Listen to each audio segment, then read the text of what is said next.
दोस्तों आ गया है पवन सिंह के साथ सपना चौधरी का वायरल सॉन्ग जिसे आज रिलीज किया गया है। उसका नाम है 31ST। दोस्तों भोजपुरी सिनेमा के पावर स्टार पवन सिंह को कौन नहीं जानता है। पवन सिंह के अभिनय से ज़्यादा लोग उनकी आवाज़ के दीवाने हैं। पवन को लेकर दीवानगी केवल देश के लोगों में नहीं बल्कि उनके गाने तो विदेशों में भी बजते जा सकते हैं। वहीं हरियाणवी डांसर सपना चौधरी के भी करोड़ों दीवाने हैं।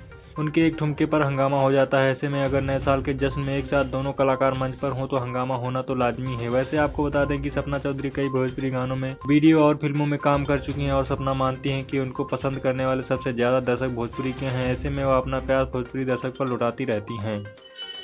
दोस्तों आपको बता दें कि इस नए साल के जश्न में सपना चौधरी और पवन सिंह जैसे दो धमाकेदार कलाकार एक साथ मंच पर नजर आने वाले हैं। इसी को लेकर खूब हंगामा हो रहा है। हम आपको इसी वीडियो में बताने जा रहे हैं उसकी खबर। इससे पहले हमारे इस चैनल को सब्सक्राइब जरूर कर लेना। दोस्तों इस वीडियो को यूट्यूब पर डाल दिया गया है। इस वीडियो का टाइटल दिया गया है 31ST के नाइट, जिसे दर्शक खूब पसंद कर रहे हैं। इस वीडियो को फॉक्स स्टूडियो पर रिलीज किया गया है, जहां इसे अब तक 6,82,656 से ज़्यादा बार देखा गया है। वहीं इस वीडियो को 20,000 से ज़्यादा लाइक भी मिले हैं।